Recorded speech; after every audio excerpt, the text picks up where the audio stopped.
All right, nothing phone numero dos. Let's see here.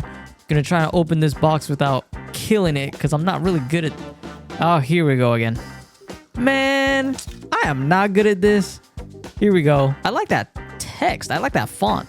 SIM ejector. The heck, bro? Why is it so hard to take off? Oh, heck no.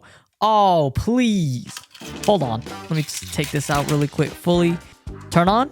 Yes, it has power. Let's go. Take a look at the back here. And let's see how I actually feel about this phone 1 month later. Honestly, it's pretty good.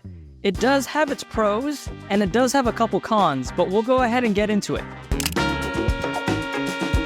Alright, so let's go ahead and talk about the build quality. Now, I've seen quite a few videos where a lot of people compare this to the iPhone.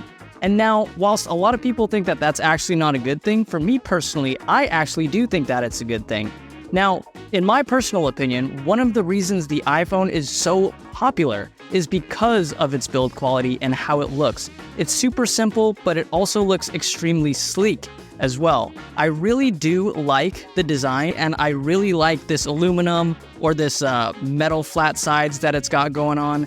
It has a little bit of a curved glass back in the back, and it does have an extremely flat front as well. But now that we talked about build quality, let's go ahead and talk about the size. It has a 6.7-inch screen. It doesn't sound too big, but it's actually massive. It's comparable to an iPhone 14 Pro Max. So if you don't like big phones, you're not going to really like it. You can't really use it one-handed. But if you like huge phones, it's amazing. You can watch your videos like in full screen, landscape, and like vertical, and the screen quality is like amazing. Let's go ahead and talk about these speakers. Now, the speakers of this phone are actually, in my opinion, flagship speakers. Now, the speakers on this are actually comparable to my iPhone 12 Pro Max, or any Pro Max phone for that matter. So when it comes to just consuming content, watching social media, and watching things like YouTube, these speakers actually come across the way that we've actually intended them to sound when it came to watching our own videos as well.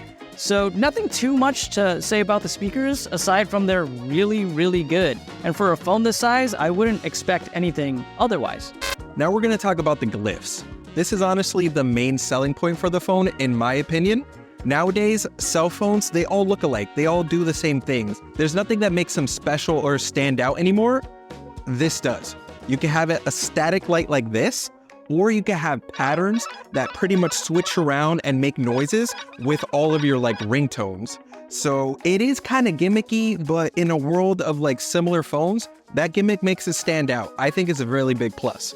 So let's go ahead and talk about performance. So real world testing, specs aside, this thing is super zippy and super snappy. I've never had a single situation where anything froze on me or overheated or anything like that. This phone, if you didn't tell me what chipset was in this, I would have thought it was just the latest and greatest when it came to flagship phones. Now, if we're going to go into specs and really pick it apart, this guy has the Snapdragon 8 Gen Plus 1. Now, if you took that chipset last year, it would be a flagship phone, but we're not in last year, we're in 2023. So this does have last year's, but like I said, it's so fast and it's so optimized that you never even would have known. So you're not gonna have any types of problems with performance with this phone, at least based on my experience. Now we're going to talk about the cameras on the Nothing Phone 2. So we tested out a couple different smartphones and tested out the camera quality. So we found out that it's kind of on par with the iPhone or a Google Pixel phone until you zoom in. So if you don't zoom in, the quality is amazing. And when we say don't zoom in, we even mean like a simple one-time kind of zoom that messes everything up.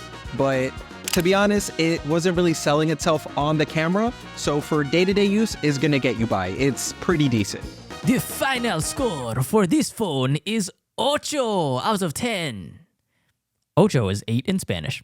So that was our review on the Nothing Phone 2. If you guys have any comments or any questions about any specific stuff, so that's where So if you guys have any comments or any specific questions about specific specs, please don't forget to put that into the comments. Like, subscribe, and always thank you guys for watching.